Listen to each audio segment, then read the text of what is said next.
ഉത്തമഗീതം 3. രാത്രി സമയത്ത് എൻ്റെ കിടക്കയിൽ ഞാൻ എൻ്റെ പ്രാണപ്രിയനെ അന്വേഷിച്ചു. ഞാൻ അവനെ അന്വേഷിച്ചു, കണ്ടില്ലതാനും. ഞാൻ എഴുന്നേറ്റ് നഗരത്തിൽ സഞ്ചരിച്ചു. വീഥികളിലും വിശാല സ്ഥലങ്ങളിലും എൻ്റെ പ്രാണപ്രിയനെ അന്വേഷിക്കുമെന്ന് ഞാൻ പറഞ്ഞു. ഞാൻ അവനെ അന്വേഷിച്ചു, കണ്ടില്ലതാനും. നഗരത്തിൽ സഞ്ചരിക്കുന്ന കാവൽക്കാർ എന്നെ കണ്ടു. എൻ്റെ പ്രാണപ്രിയനെ കണ്ടുവോ എന്ന് ഞാൻ അവരോട് ചോദിച്ചു.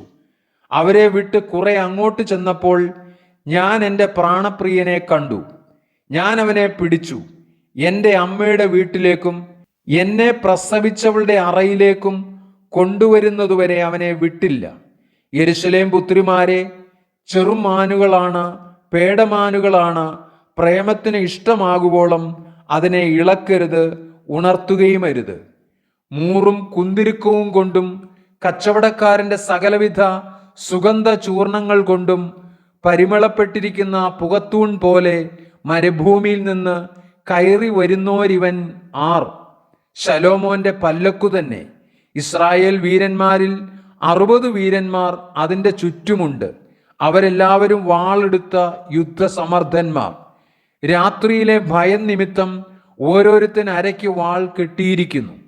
ശലോമോൻ രാജാവ് ലെബാനോനിലെ മരം കൊണ്ട് തനിക്കൊരു പല്ലക്കുണ്ടാക്കി. അതിൻ്റെ മേക്കട്ടിക്കാൽ അവൻ വെള്ളി കൊണ്ടും ചാര് പൊന്നുകൊണ്ടും ഇരിപ്പിടം രക്താംബരം കൊണ്ടും ഉണ്ടാക്കി. അതിൻ്റെ അന്തർഭാഗം യെരൂശലേം പുത്രിമാരുടെ പ്രേമം കൊണ്ട് വിചിത്ര ഖചിതമായിരിക്കുന്നു. സിയോൻ പുത്രിമാരെ, നിങ്ങൾ പുറപ്പെട്ടു ചെന്ന് ശലോമോൻ രാജാവിനെ അവൻ്റെ കല്യാണ ദിവസത്തിൽ, അവൻ്റെ ഹൃദയത്തിൻ്റെ ആനന്ദ ദിവസത്തിൽ തന്നെ അവൻ്റെ അമ്മ അവനെ ധരിപ്പിച്ച കിരീടത്തോടുകൂടെ കാൺമീൻ.